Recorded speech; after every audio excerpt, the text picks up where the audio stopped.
Moi, quand je fais ce genre de vidéo, c'est pas pour critiquer les gens. Je fais ce genre de vidéo pour faire comprendre quelque chose de simple et unique. Lorsque vous avez une information, lorsque vous sentez que ça sent le roussi, au lieu de douter et de vous dire et de vous rassurer et de vivre dans le déni, fiez-vous à votre instinct, passez à l'action, mettez en place des actions et fuyez. Immobilier, vous ne pourrez bientôt plus être propriétaire. La vidéo a fait 1,7 million de vues en une année.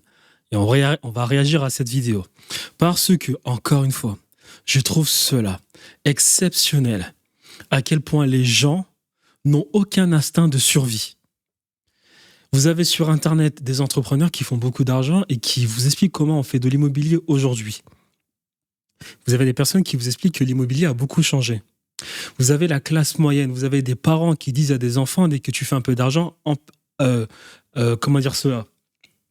empresse-toi d'acheter de l'immobilier. Vous avez sur les médias, tous les médias vous disent, ils ont baissé les impôts sur les sociétés, mais ils ont augmenté les impôts, ils comptent être un peu plus agressifs au niveau de l'immobilier. La France est endettée, 3 000 milliards de dettes, 110% de son PIB, 5,14% de déficit de budget, déficit sur son PIB. On emprunte encore à 3% pour rembourser les dettes. Et on va continuer derrière ensuite d'emprunter, ainsi de suite. C'est bientôt la Grèce. Il faudra chercher l'argent.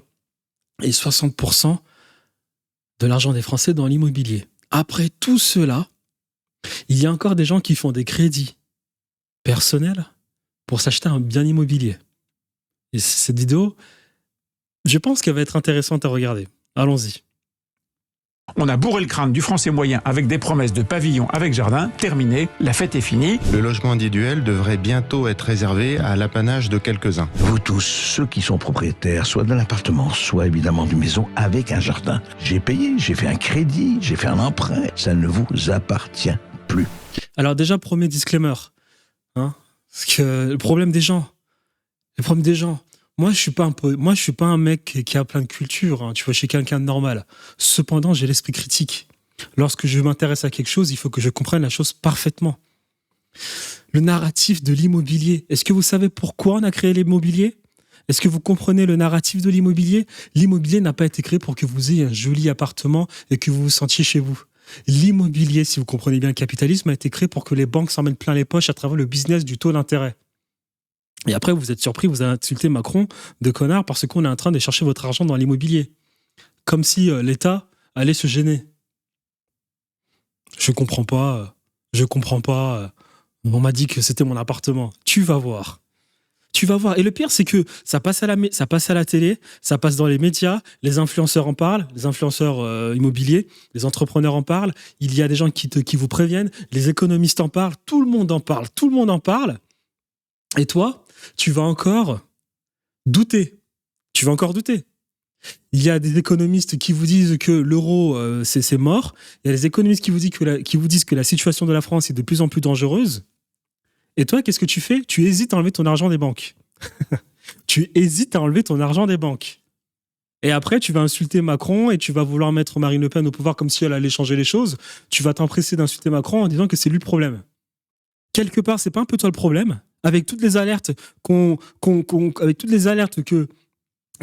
qui s'affichent dans ton quotidien sur les réseaux sociaux, à la télévision et partout à la radio, avec toutes ces alertes dans les rues et j'en passe, avec toutes ces alertes, c'est pas un peu de ta faute ? Et tu crois que sortir dans la rue, c'est ce qui va changer ? C'est pas un peu de ta faute. On a coupé la tête du roi, ils ont trouvé une nouvelle méthode pour arnaquer les gens, la démocratie représentative. Et tu penses que cette mascarade ne va pas continuer. Ça ne va pas continuer. Et après, tu vas dire que c'est la faute des autres parce qu'on a pris ton immobilier. C'est intéressant, cette vidéo. Douce France, ton fossé des inégalités ne cesse de se creuser. Mais est-ce que cette phrase qu'on vous rabâche à longueur de journée vous concerne réellement ? Car c'est officiel, il y a de plus en plus de riches, mais surtout de plus en plus de pauvres. Et peu importe le camp dans lequel vous pourriez bientôt vous retrouver, Il restait dans tous les cas une petite lueur d'espoir sur laquelle chacun pouvait se raccrocher. Une lueur d'espoir qui était pour beaucoup un rêve à la française. Devenir propriétaire de son logement. Pour la plupart d'entre nous, c'était le projet d'une vie qui donnait un sens, un sentiment d'accomplissement. Mais tout ça, c'était sans compter sur une menace qui était plus présente que jamais. Une menace qui avait visiblement tout intérêt à mettre un terme à ce droit absolu français. Crise du logement en France, veulent-ils tuer pour de bon le droit de propriété ? Voilà, c'est une question mais si évidente, si évidente, si évidente. Je ne comprends pas comment les gens, je me répète, je ne comprends pas comment les gens, lorsqu'ils essayent de trouver des solutions dans la vie, ils n'essayent pas de comprendre ce qui se passe autour d'eux. Aucun sens de la survie, aucune perspicacité. Lorsque j'ai fait mes premiers sous, mon premier argent, donc on m'a parlé d'immobilier, je me suis intéressé à l'immobilier. Je me suis intéressé d'ailleurs du coup après à la fiscalité, à l'économie, aux banques, au taux d'intérêt, la monnaie. Parce que la monnaie, c'est deux choses. La monnaie, c'est de la dette et du taux d'intérêt. Non, ça, les gens ne vous le disent pas. Les gens disent que le dollar perd en valeur. Ils ne se rendent pas compte que oui, le dollar perd peut-être en valeur en économie réelle, mais au niveau des marchés financiers, le taux d'intérêt corrige cette perte de valeur dans le dollar. Ça, vous ne regardez pas. Je me suis intéressé à tout cela. Et quand j'ai compris parfaitement que l'immobilier, c'était pas acheter un appartement, parce qu'il y avait absolument toutes les alertes rouges qui te disaient qu'il ne fallait pas faire cela. Déjà, de un, l'immobilier, c'est catastrophique parce que déjà, de un, tu dois gérer après quelqu'un qui est dans l'appartement, c'est plein de dépenses, tu dépends d'un état, tu peux pas le vendre rapidement. Tu détectes tout cela, pour te rendre compte que c'est peut-être pas là. L'immobilier, il faut faire peut-être de certaines manières. Et pendant ce temps, tu as des gens qui regardent à la télévision. Oh, taux d'intérêt, à tel truc, tu peux acheter ton bien, hein, ton appartement, tu peux être enfin propriétaire, et j'en passe. Il n'y a aucun intérêt à être propriétaire tant que tu n'as pas 40 ans.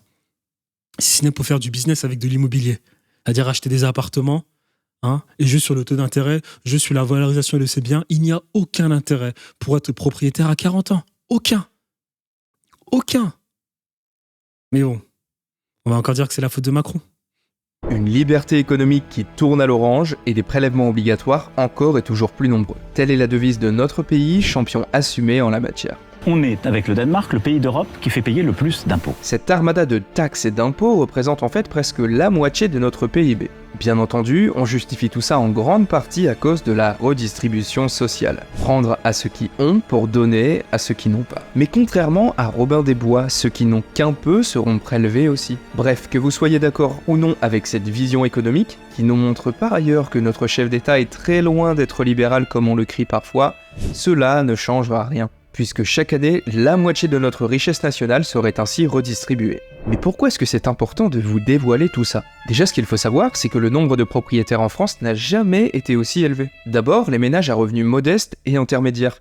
Car bizarrement, des centaines de milliers d'entre eux ont pu devenir propriétaires grâce à un petit coup de pouce de l'État. Et vous allez vite comprendre que cette générosité n'est pas si anodine, restez bien concentrés sur la suite. Par exemple, le célèbre prêt à taux zéro, le PTZ, qui permet d'emprunter sans intérêt et avec la possibilité de différer son paiement jusqu'à... Prêt à taux zéro. Oh là là, les gens ne comprennent pas la monnaie. Prêt à taux zéro. Est-ce que tu sais ce que signifie le prêt à taux zéro ? Déjà, c'est absurde. Prêt à taux zéro, ça veut dire que alors, la banque te prête de l'argent et il n'y a aucun intérêt. C'est contre nature pour ce qui est du business. Le prêt à taux zéro signifie de l'impôt différé. Donc là, cela veut dire en gros, vous êtes content, vous allez prendre votre appartement, mais il y aura un retour de bâton. Pour qui ? Vos petits-enfants ou vos enfants. Ou bien tout simplement, dans une plus courte période, ils vous taxeront bien plus tard, d'une certaine manière, une fois que vous aurez les appartements. Comment est-ce que vous pouvez faire confiance encore à l'État ? Si je fais cette vidéo et que je commence à critiquer de cette manière, c'est juste pour vous faire comprendre que ne faites plus confiance à l'État. J'ai fait une première vidéo sur les économistes qui vous disent clairement d'enlever votre argent aux banques. Il y a encore des personnes qui, elles, doutent qu'il faut enlever leur argent dans les banques. Là, maintenant, l'immobilier, l'État va venir vous chercher, prendre tout ce qu'il y a à prendre au niveau de l'épargne des Français de l'immobilier. Il y a encore des personnes qui vont se dire « Non, c'est impossible, l'État ne peut pas faire ça. Je vais vite mettre Marine Le Pen au pouvoir, elle va me protéger. » Non. Ils ne travaillent pas pour vous, ces gens. Ils ne travaillent pas pour vous, ils travaillent pour d'autres personnes. Bref. jusqu'à 15 ans. Autrement dit, même si tu n'as pas les moyens, deviens propriétaire dès maintenant et on s'arrangera plus tard. Ok. Deviens propriétaire dès maintenant, ça arrangera plus tard. C'est exactement de cette manière que les subprimes sont devenus les subprimes. Et que jusqu'à présent, on n'arrive toujours pas à s'en sortir aux États-Unis. Même l'Europe n'arrive toujours pas à s'en sortir à ce niveau-là parce qu'ils n'ont absolument pas respecté les lois du capitalisme. C'est-à-dire laisser les entreprises qui ont fait n'importe quoi mourir. Et c'est pour ça qu'on fait tourner la planche à billets tous les jours. C'est pour ça que l'euro perd en valeur tous les jours. C'est pour ça que le dollar perd en valeur tous les jours. Quand c'est gratuit, c'est vous le produit. Rien n'est gratuit. Rien n'est gratuit. Quand c'est gratuit, vous allez payer pour plus tard. Vous ou vos petits-enfants. Quand c'est gratuit, vous êtes le produit. Punaise, pas possible. Mais quid de la classe moyenne dans tout ça? Vous savez, cette classe qui gagne un peu trop pour être aidée, mais pas assez pour bien vivre. Pourtant, on nous dit que celle-ci n'aurait pour une fois pas été oubliée. Et toute la classe politique, de Mitterrand à Sarkozy, voulait que ce rêve de la propriété se réalise. En plus de tout ça, il suffit de jeter un œil à l'historique des taux d'intérêt pour se rendre compte qu'ils étaient au plus bas il y a encore quelques années, avec la possibilité d'emprunter à un taux proche des 0%, du jamais vu. Du coup, beaucoup de Français de la classe moyenne ont sauté sur l'occasion pour devenir eux aussi propriétaires de leur logement, voire même pour faire 1 ou 2 petits investissements dans la pierre. Rien de... Sincèrement, les personnes qui font ça, c'est les personnes qui ne veulent pas apprendre. Après, ces personnes vont se plaindre que Macron est un salopard.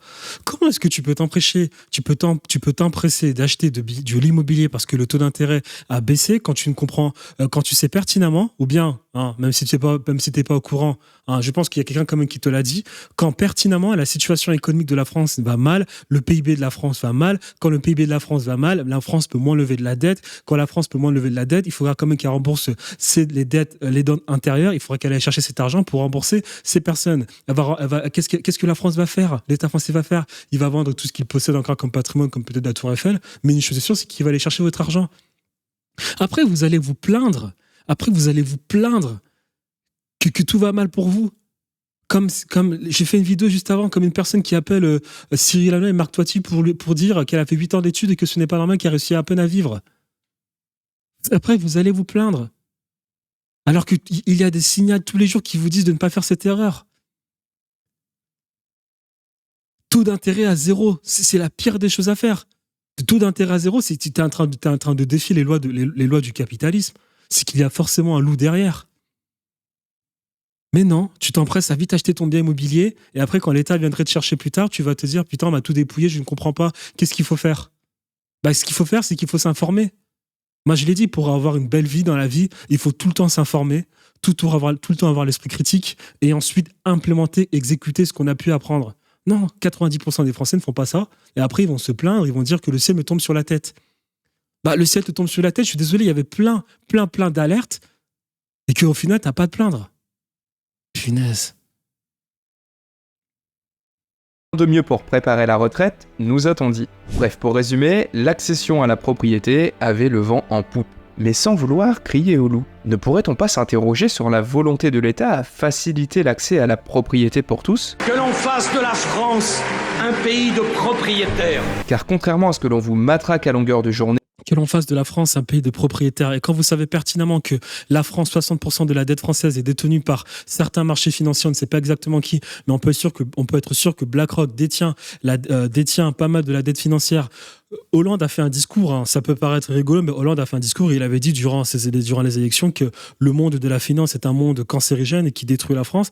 Quand on sait tout ça et qu'on sait pertinemment que le seul moyen des banques de faire de l'argent, c'est à travers la dette et le taux d'intérêt et que l'immobilier est quelque chose qui leur permettait de faire cela, quand on sait tout ça, vous vous doutez, et que surtout ces politiciens ne travaillent pas pour le peuple français, mais pour du coup ces oligarques, cette classe, ce système capitaliste. Comment est-ce que vous pouvez ensuite écouter Nicolas Sarkozy aussi bêtement, qui vous fait une propagande en vous disant derrière qu'il faut que les Français soient propriétaires?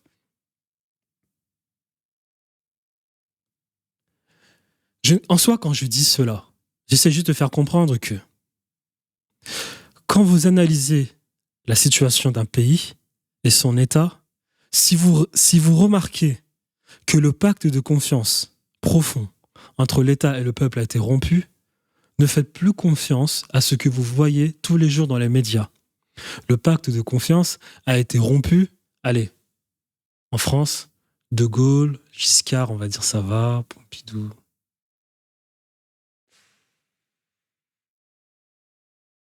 Depuis 40 ans. Depuis Mitterrand, le pacte de confiance a été rompu. Donc tout ce qui peut être annoncé dans les médias, prenez-le avec des pincettes. Oh là là.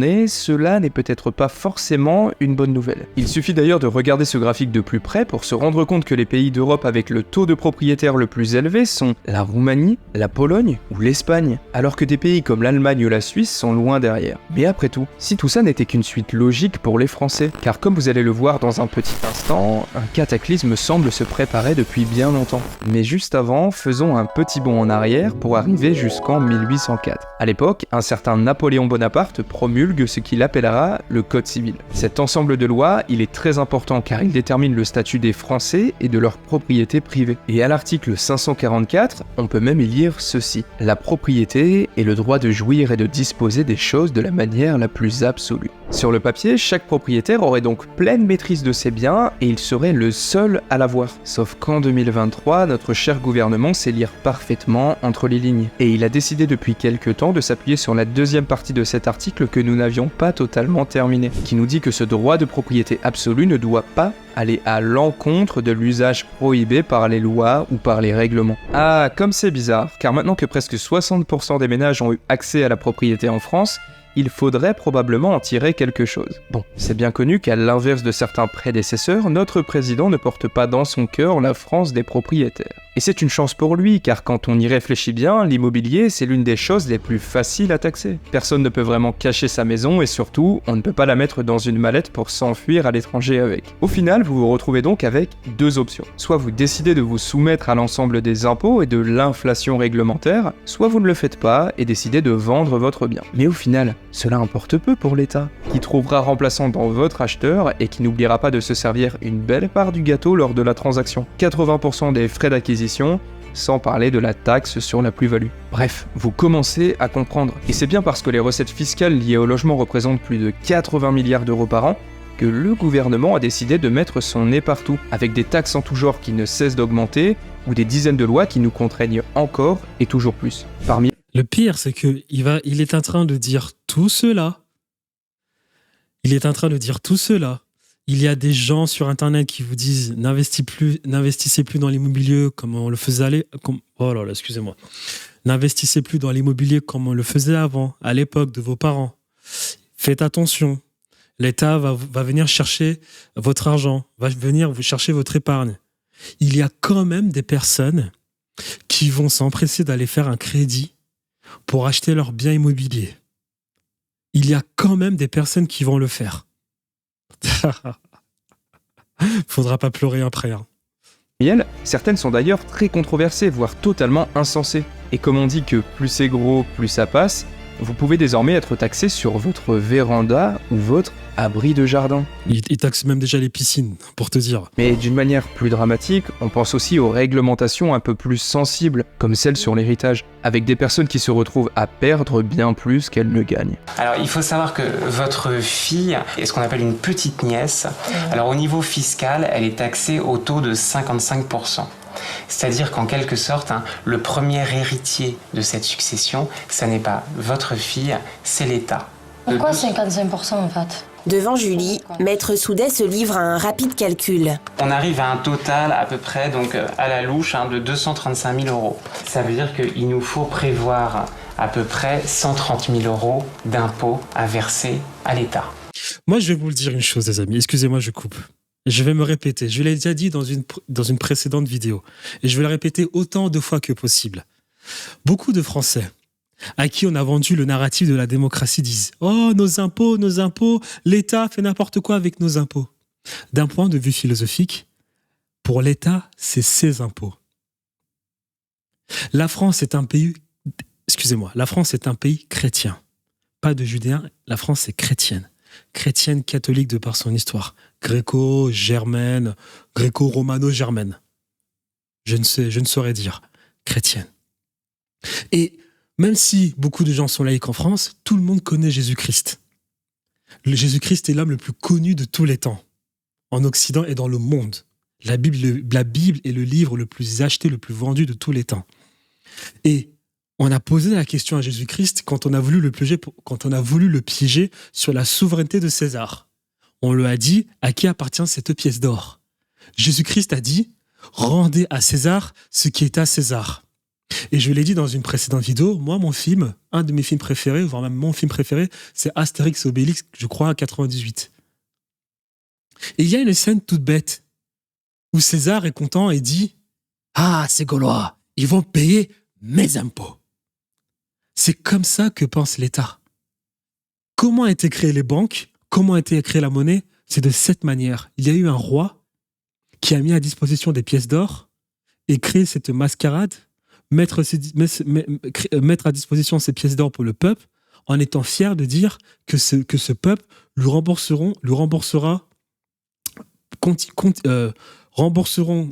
peuple remboursera continuellement au roi au travers de ces pièces d'or de par le travail de leur dur labeur. C'est-à-dire que ces gens travailleront, le roi pour les calmer leur donneront des pièces d'or, leur faire croire qu'il existe, mais d'un autre côté, via les impôts, ils redonneront ces pièces d'or au roi. Quand tu sais tout cela de manière philosophique, César qui dit ce sont mes impôts, Jésus-Christ qui vous dit rendez à César ce qui est à César, quand vous comprenez l'existence des banques et que d'un point de vue philosophique vous comprenez que pour l'État, le grand Léviathan, c'est ses impôts, comment est-ce que vous pouvez croire une seule seconde que l'État estime que ce sont vos impôts et que vous êtes les décisionnaires de ce monde ou bien du pays? Quand l'État vous parle de démocratie et qui vous parle, oui, nous votons pour les Français et tout cela, c'est pour une seule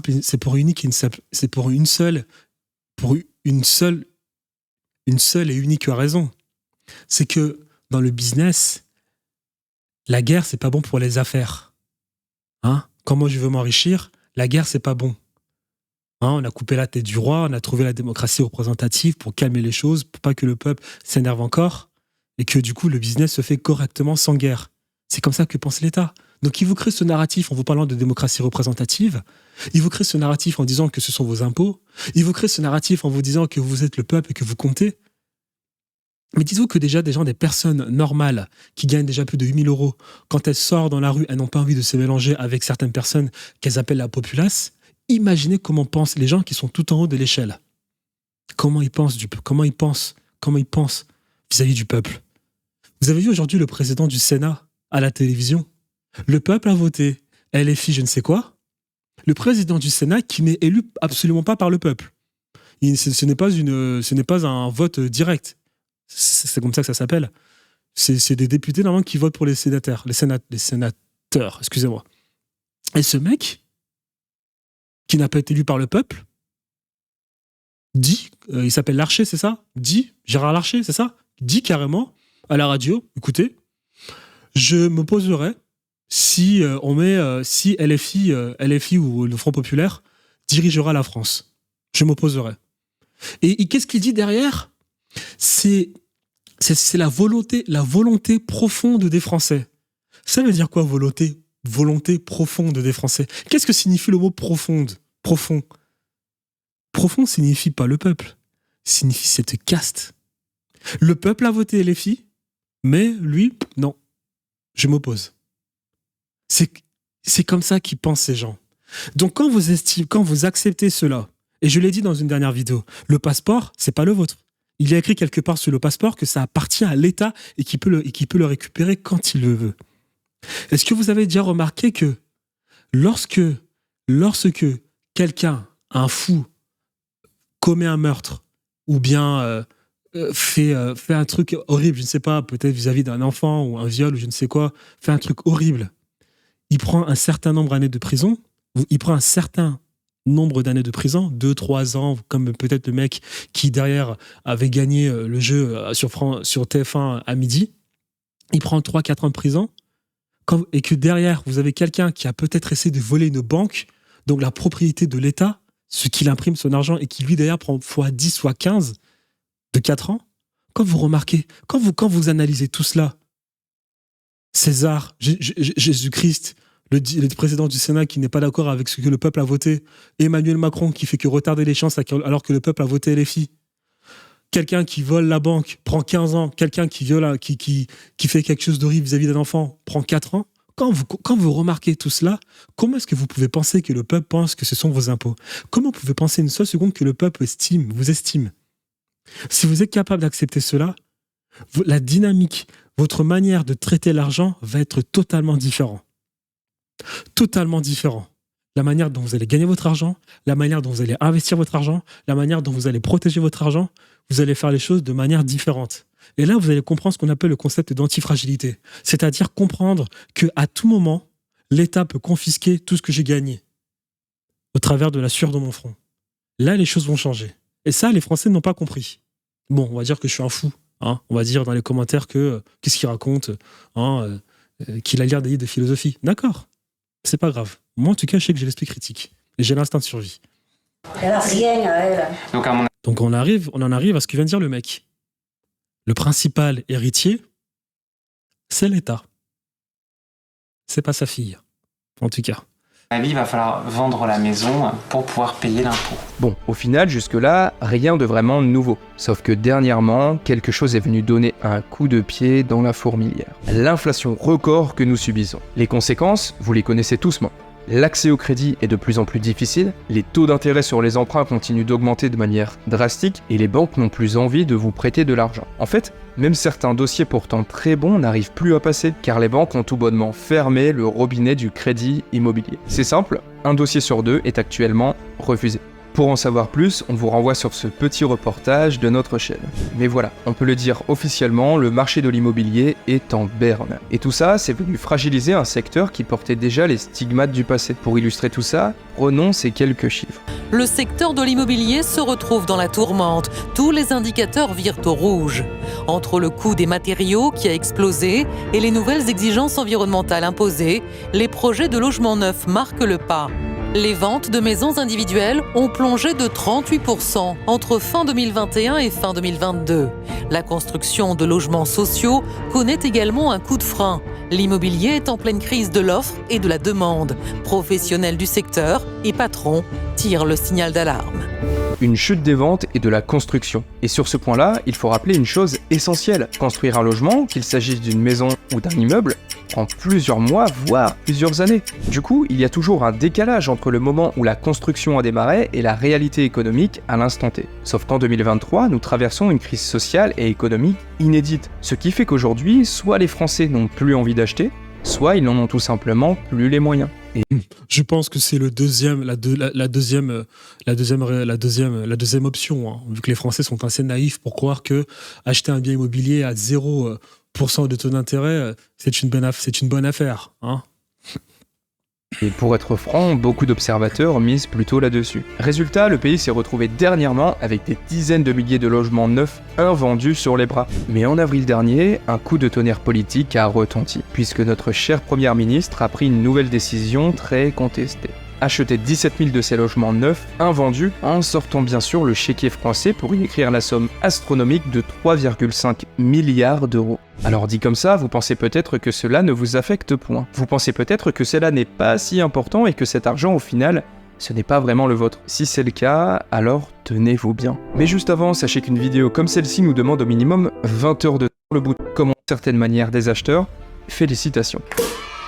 Puisque cet argent a été prélevé directement sur le compte de la Caisse des dépôts. Et si vous faites partie de la grande majorité des Français à posséder un livret d'épargne, sachez que c'est en moyenne 60% de votre argent qui est utilisé virtuellement par cet organisme. Voilà, c'est exactement comme le livret A.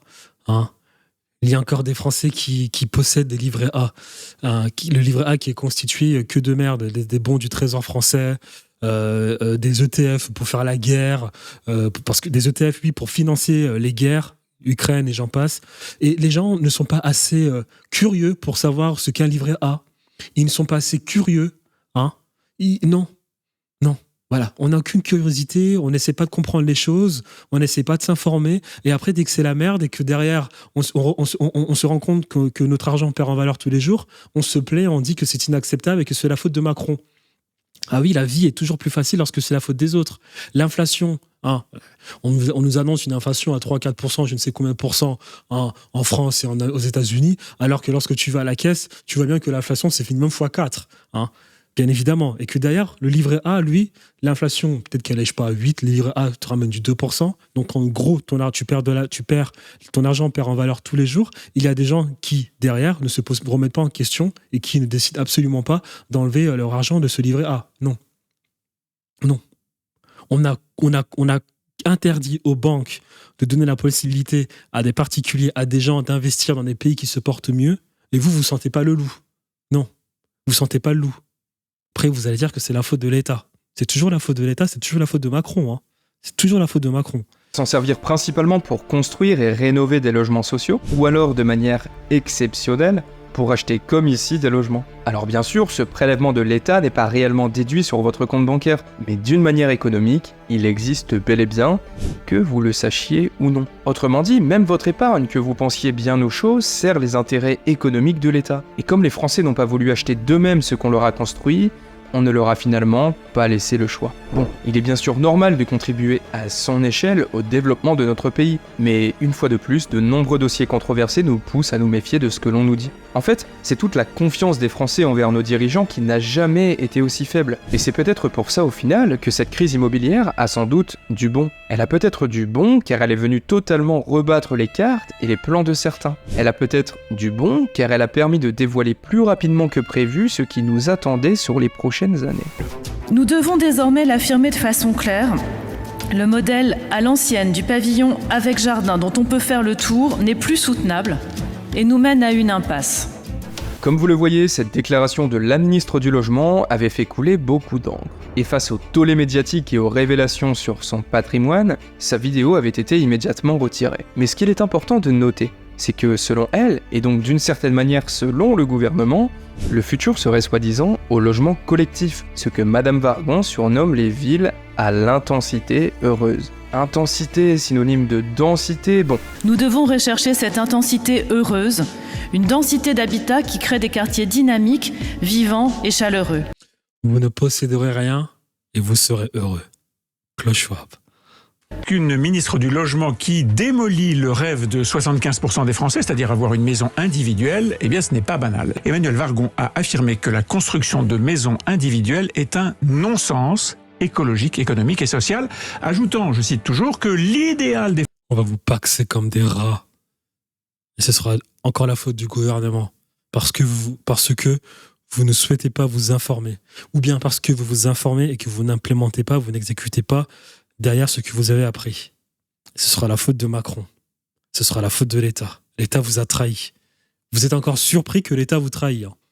Il vous a trahi depuis 40 ans maintenant.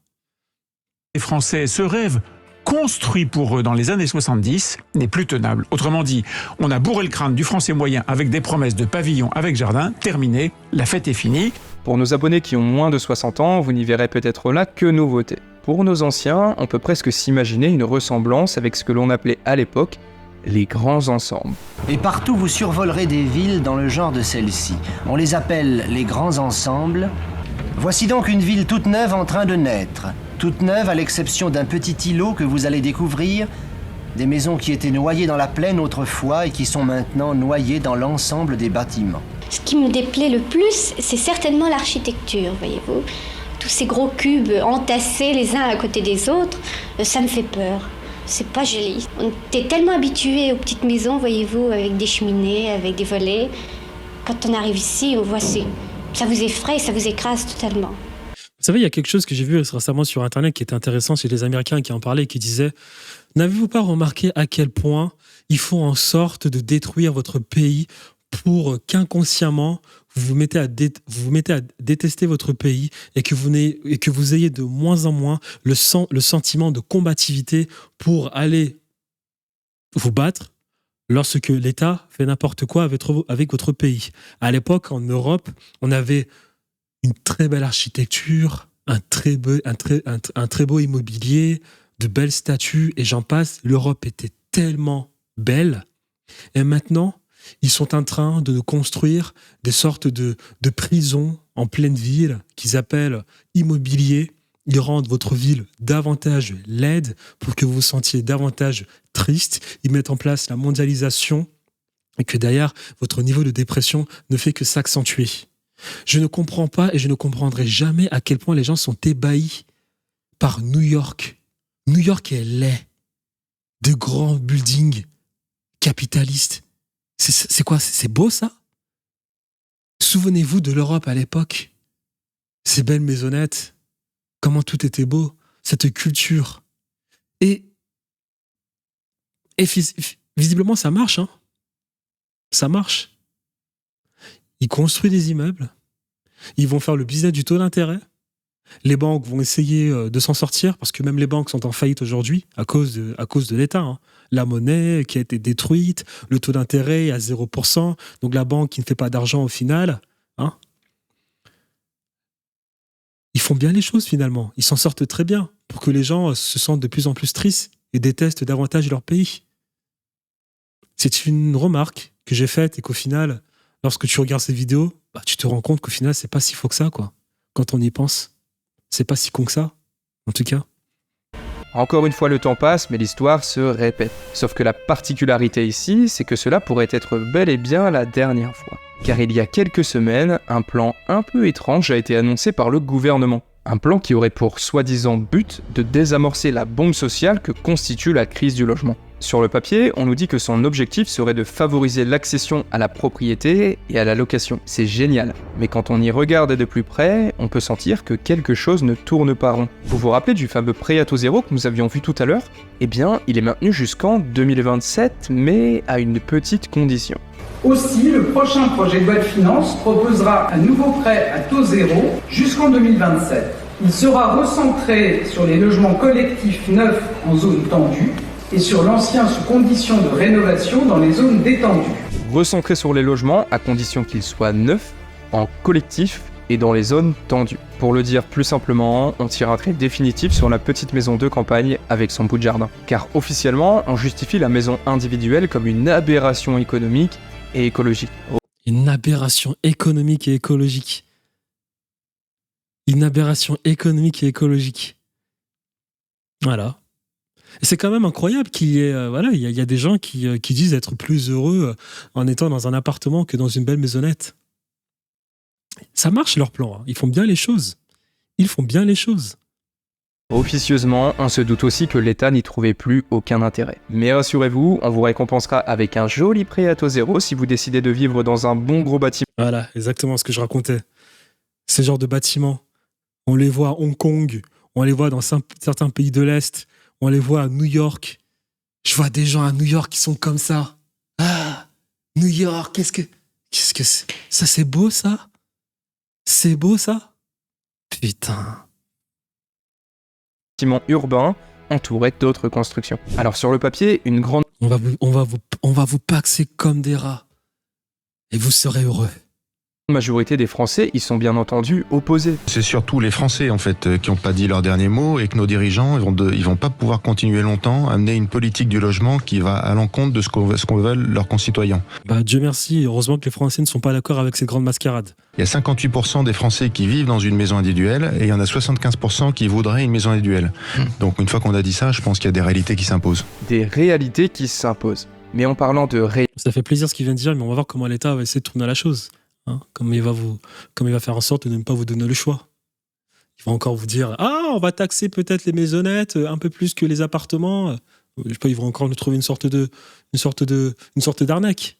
Réalité, une deuxième mesure du plan de Madame Borne nous montre qu'elle et les Français n'ont pas la même définition de ce mot. Cette deuxième mesure, c'est l'expansion d'un bail nouveau en la matière, le bail réel solidaire. Si vous n'en avez pas entendu parler, c'est normal, puisqu'il a d'abord été lancé plutôt discrètement avec la loi Macron en 2015. Mais dernièrement, il a été remis sur le devant de la scène par la très controversée loi Laglaise, qui, on vous le rappelle, est actuellement en cours d'adoption au moment où nous tournons cette vidéo. Pour vous expliquer simplement, le but de cette loi serait d'acquérir un logement sans être propriétaire du foncier.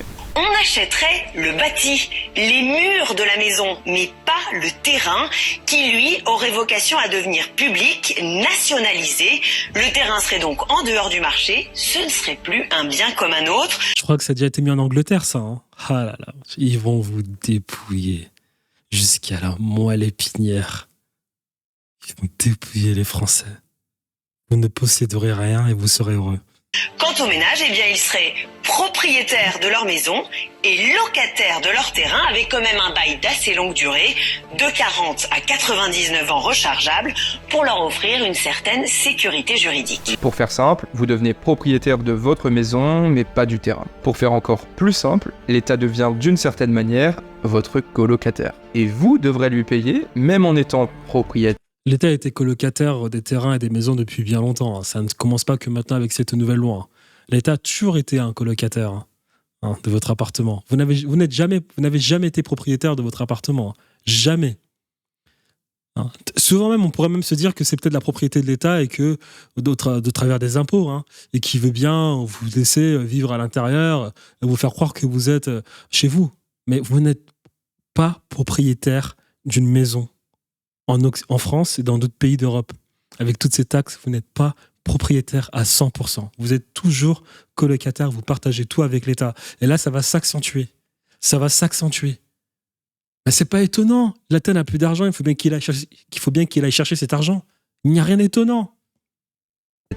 Un loyer. Sauf qu'ici, peut-on encore parler du droit absolu de propriété comme l'énonce le Code civil? Peut-on encore utiliser le mot propriétaire quand on n'est au final qu'un locataire caché de l'État? En fait, la morale de tout ça, c'est que jusqu'à présent, le gouvernement ne cessait de déresponsabiliser les Français. Et au lieu de chercher des solutions pérennes, il nous imposait chaque année de nouvelles contraintes. Mais avec tout ce qu'on vient de voir, c'est une sorte de barrière qui s'apprête à être franchie. L'État décide grâce à son pouvoir financier et médiatique et comment vous allez très probablement habiter. Et pour s'en assurer, sans doute pourra-t-il compter sur le contrôle technique de votre logement, proposition récente d'un de nos chers députés. Au final, c'est bien pour ça qu'on vous disait que le fossé des inégalités ne cesse de se creuser. En fait, on parlait bien d'inégalités financières, mais aussi d'inégalités d'information, dans une ère que beaucoup qualifient désormais d'infobésité. Et c'est simple, il y a ceux qui auront les bonnes informations et qui pourront s'affranchir, et il y a les autres qui ne s'en rendront finalement peut-être même pas compte. C'est la raison pour laquelle aujourd'hui nous souhaitons vous proposer quelque chose. Si vous ne voulez pas subir ces crises actuelles, et rester en alerte sur les sujets. Ok, donc il va nous proposer sa formation. On va quand même regarder les commentaires et voir un peu ce que disent les Français. Alors, regardons un peu ce que disent les commentaires. Jamais je ne vivrai dans un logement collectif le restant de ma vie. Je déteste la vie, je tiens à mon intimité et je déteste la foule. Au vu de cette vidéo, je ne sais pas si tu vas réussir à le faire. Ils viendront vous chercher. Il faut se débarrasser rapidement de ce gouvernement, ça devient urgent. La maison individuelle, une aberration écologique. Et les jets privés, une liberté. Oh là là. Davos, ils n'auront rien et seront très heureux. Ah bah ça. Merci aux personnes qui ont voté Macron. L'avenir paraît invivable dans cette France actuelle. Merci aux personnes qui ont voté pour lui. Je ne suis pas propriétaire et j'ai vraiment mal au cœur pour ceux et celles qui se font serrer la ceinture juste pour éviter de payer un loyer et laisser la maison à leurs enfants. Il n'y a qu'une chose à faire, virer tout ce gouvernement de mafieux. Alors non, ce sera plus compliqué que ça. Les amis, moi quand je fais ce genre de vidéo, c'est pas pour critiquer les gens. Je fais ce genre de vidéo pour faire comprendre quelque chose de simple et unique. Lorsque vous avez une information, lorsque vous sentez que ça sent le roussi, au lieu de douter et de vous dire et de vous rassurer et de vivre dans le déni, fiez-vous à votre instinct, passez à l'action, mettez en place des actions et fuyez. Fuyez. Là, une vidéo comme ça, vous voyez pertinemment et réellement que les choses vont mal. Il y a plein de personnes qui vous disent que les choses vont mal. Au lieu d'hésiter, pour je ne sais quelle raison, parce que vous avez investi toute votre vie dans votre immobilier, toute votre vie dans votre travail, et vous dire que non, ce n'est pas possible, et qu'il faut virer ce gouvernement, personne ne viendra virer ce gouvernement. En tout cas, c'est pas demain la veille. Au lieu de vivre dans le déni, passez à l'action. N'attendez pas qu'un Messie vienne vous sauver. Passez à l'action. Changez les choses, implémentez, ayez l'instinct de survie, soyez perspicace. Bonne journée.